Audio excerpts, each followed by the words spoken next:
Freud está atendendo a Amy. Ele levanta um dedo diante dela e ordena-lhe que dormisse. Freud vai utilizar a técnica de hipnose, colocando Amy em um estado de sonambulismo.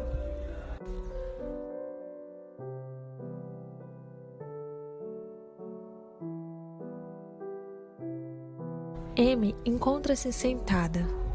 Então o funcionário entra e abre a porta de forma inesperada. E aí Amy se assusta e sua face expressa terror e medo.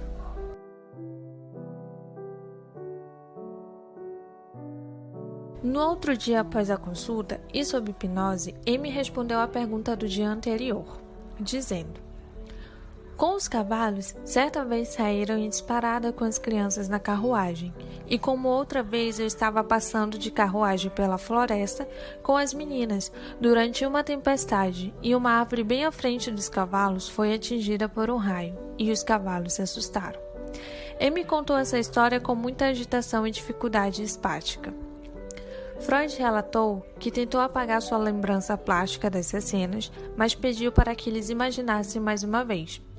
Amy tentou fazer o que Freud lhe pediu, permanecendo quieta e atendendo seu pedido, e a partir de então falou durante a hipnose sem qualquer impedimento espástico. A zoopsia era um sintoma frequente durante a observação de seus relatos, o que lhe causava confusão e medo a respeito de animais, especificamente larvas, sapos e ratos. Histórias com animais eram recorrentes quando estava sob hipnose, o que lhe causavam expressões de terror e medo. Houve épocas em que ela ficava impossibilitada de estender a mão para qualquer pessoa, temendo que a mão se transformasse num animal terrível. Seu medo por sapos foi fortalecido pela experiência. Nos primeiros anos de infância, um de seus irmãos lhe atirou um sapo morto, o que levou a seu primeiro acesso de espasmos histéricos.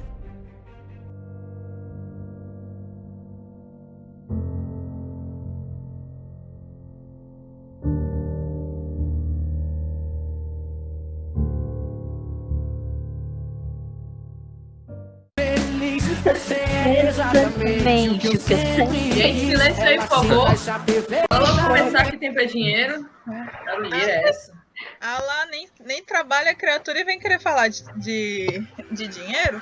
Tá, bora lá. A gente vai falar sobre qual dos casos mesmo, porque é tanto caso. A gente vai falar da Amy von Enne. Eu posso começar falando sobre os sintomas? Começa. Então tá, gente. Ela apresentava já alguns sintomas, né, de depressão, ansiedade, alucinação e assim, a maioria dessas alucinações elas eram com animais. Vem cá, isso não seria a zoopsia? Sim, exatamente. Os exemplos e declarações que ela dava era real? Realmente acontecia?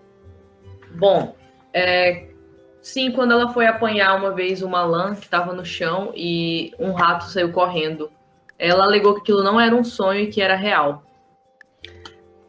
Mas assim, né, ela tinha delírios, então... É isso aí, só que como ela tinha a questão da hipnose, quando ela saía desse processo da hipnose e ela sofria dos delírios, muitas vezes ela não sabia distinguir o que era real e o que não era real por conta dessa hipnose. O que era imaginário, não é? Parte desses relatos que ela fazia com animais era dos sonhos dela, né? Ou eram parte dos livros só que ela lia? Tem isso também. É interessante quando a gente vai pegar os livros, né, que ela contava as histórias com os animais, e a gente percebia que ela tinha acrescentado isso, né? Então, era a partir dos seus delírios que ela falava. Enfim, e os traumas? Então, ela também apresenta tiques, tipo, sempre quando alguma coisa lembrava os traumas dela, além da gagueira. Claro. Gente, não esqueça que ela também tinha mudança repentina de humor, paramnésia, perda de fala, confusão, ilusão, e não acaba por aí, ela também tinha neurose. Caramba, ela deve ter sofrido bastante. Ela só tinha isso de sintomas? Ainda quer mais? Tá bom, eu vou passar para a hipótese do Freud, que essa foi o que mais me chamou a atenção, que seria o medo da morte. Que basicamente cada ser humano tem a sua fobia, que é medo de alguma coisa. O dela evoluiu para um trauma, porque quando ela era jovem, quando era uma criança, os irmãos dela jogavam animais mortos em cima dela, o que fez ela ter medo tanto de animais vivos como mortos. Sim, ela comenta sobre isso no relato dela. Primeiro, quando eu tinha 5 anos, meus irmãos e irmãs costumavam atirar animais mortos em mim. Foi aí que eu tive meu primeiro desmaio e espasmos. Daí veio a tia dela, falou que aquilo era uma vergonha e que ela não deveria ter aqueles ataques. Aí depois parece que eles pararam. Uma coisa que Freud relatou foi basicamente isso aqui que ela falou para ele. Depois me assustei de novo quando tinha 7 anos. E inesperadamente vi minha irmã no caixão. Ela viu também a tia no caixão quando tinha 9 anos. E o queixo dela caiu do nada. Uma coisa simplesmente surreal. O irmão dela aterrorizou ela também quando ela tinha 8 anos. Enrolou ela no lençol como um fantasma. Quem precisa de inimigos com uma família dessa, mano? Ela também tinha dores psicossomáticas, é isso? Sim, ela apresentava medos de médicos que ela nem conhecia, medos de notícias nos jornais, medos de animais. E ela também possuía um tique vocal, dores no corpo e um quadro muito avançado de ansiedade. Resumindo, todos os sintomas que comentamos até agora. Ela apresenta algum mecanismo de defesa, você sabe me dizer? Na verdade, ela apresenta assim, eu estava dando uma olhada aqui, e ela apresenta o deslocamento. Isso ocorreu logo quando aconteceu aquela falha com a filha dela, sabe? Daí ela começou a culpar os médicos, chamando eles de negligentes, e aí ela começou a ter uma resistência com eles, inclusive isso até afetou o tratamento dela com Freud, que ela resolveu desfazer, o que já era bem premeditado, de acordo com essa situação. Ou seja, ela transferiu os sentimentos negativos de raiva e frustração para outra pessoa. Vem cá, isso não seria uma projeção? Olha, no caso da projeção, ela estaria vendo algo no outro que existe nela, né? E assim, diante dos relatos que a gente foi investigando, não teria argumento suficiente para sustentar essa hipótese. Teve também a regressão, onde os medos de infância e traumas sofridos, principalmente com animais, fizeram ter preocupações e ansiedade.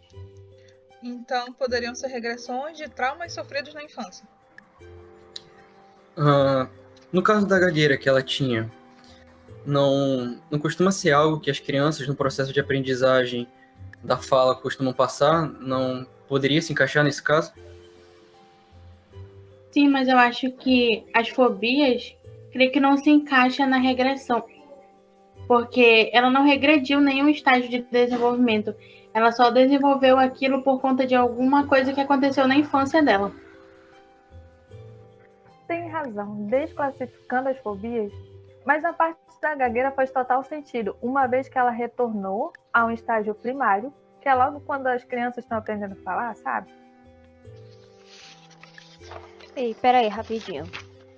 Mas tem mais, né? Pois ela também demonstrou a repreensão, já que boa parte dos seus traumas eram reprimidos. Sim, é tanto que boa parte dos seus traumas eles não são recordados. Os relatos que temos dos seus traumas infantis foram retratados durante a hipnose. Acho que ela tenta esquecer essas experiências desagradáveis, sabe? Dolorosas, principalmente relacionadas à infância e à questão da morte. Olha, eu também fiquei sabendo que ela tinha problemas com a alimentação, assim como o pai dela. Ela até alegou que isso era algo de família. Mas daí eu fiquei me questionando, será que ela não estava apenas assimilando as características familiares? Ou será que isso também não é um outro mecanismo de defesa, tipo a identificação? Só que daí a gente tem outro problema, né? Porque a identificação ela não só ocorre lá no período da infância, ou será que ela poderia perdurar durante a vida adulta? Isso parece realmente uma identificação, porque ela pode ter assimilado durante a infância e acabou reproduzindo durante esse comportamento só durante a adultez dela. Mas esse era algo de família, dá a entender que todas as outras pessoas da família dela tinham. Mas no caso, não fala nada de só ela ter, não? Olha, segundo o relato, aparenta ser algo que só ela reproduz, tipo uma superstição quanto à alimentação, como se beber água fosse causasse mal-estar, tipo uma neurose. Bem, e por último, nós temos a conversão, onde a Emily representava uma descarga através dos tiques e dos ataques espáticos, onde isso se refere à representação da questão conflituosa que era convertida. Está certo? Certo. Tá, então bora indo pro diagnóstico, então? Para mim está claro que ela era histérica. Claro, mas vamos estudar mais a fundo. Pois é. Então, ela foi diagnosticada com um caso de histeria, que ela apresentava os delírios, alucinações, e mesmo possuindo algumas atividades mentais inalteradas, ela também tinha as modificações na personalidade dela. Repetindo todos esses sintomas, né, como as mudanças de humor e esses agrupamentos de lembranças que ela encontrava nesse estado de sonambulismo pelo teste hipnótico. Ou seja, né, o que Freud fazia com ela. Além das fobias que ela adquiriu durante as experiências na infância, a anestesia em sua perna dolorida e os dados que foram revelados em sua anamnese, entre vários outros sintomas. Que não deixam aberturas para algo além da histérica doença. Vamos para o tratamento que Freud usava, que eu já estou com fome. Isso, vamos lá. O tratamento que foi usado nela foi uma técnica de investigação sob hipnose de Breuer. Inclusive, essa foi a primeira tentativa que Freud fez utilizando esse método terapêutico, não? Sim, mas ele usava outros tipos de tratamento. Ele sugeria, como por exemplo, banhos quentes e massagens. Amiga, nem comenta sobre esses banhos quentes que eu tô precisando, olha. Tá, bora deixar o banho para depois, para acabar logo isso aqui. Tá, então ela era uma paciente histérica, então Freud começou um tratamento naquele tempo que era a hipnose, e depois de uma primeira experiência com ela, veio o desenvolvimento psicanalítico do método de associação livre. E ele também tratou pelo método catártico, né? Durou cerca de 1 ano esse processo, mas assim, a gente não tem um tempo exato quanto a isso. Vem cá, alguém sabe como e o que era esse método que ele utilizava? Não. Gente, então é melhor a gente pesquisar sobre o método catártico e amanhã a gente se reúne de novo, né? Sim. Vamos terminar por hoje.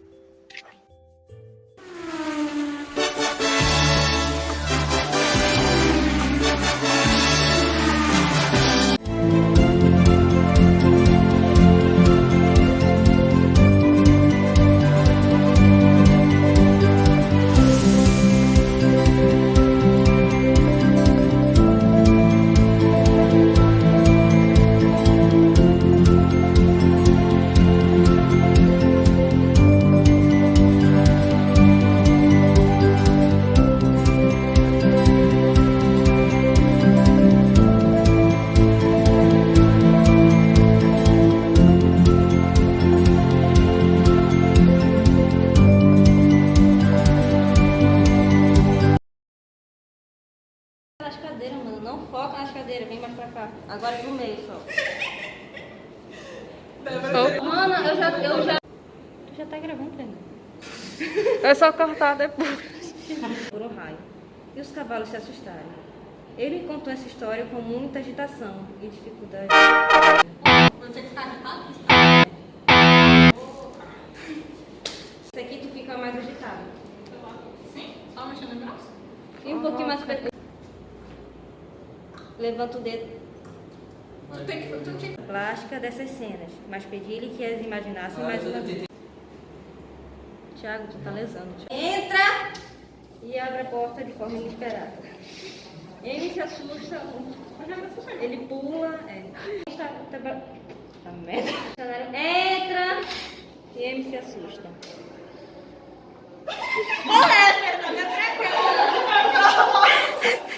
Não fale nada. Não lembro mais. Sim, vamos terminar por Concordo. aqui hoje, então. Tá bom.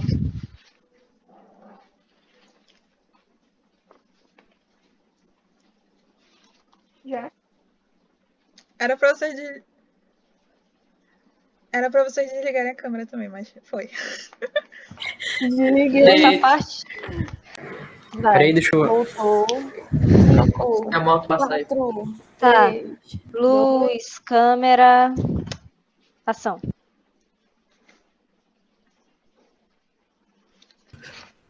Meu amor, você está mutado. Fernanda,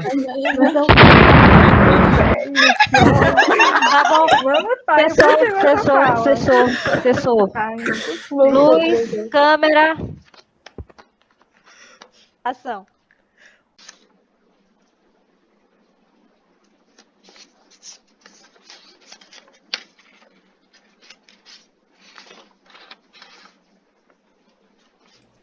Gente, eu errei.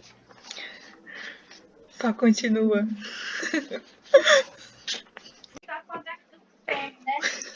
Vai lá lavar a louça, vai. Mãe, tá fazendo trabalho.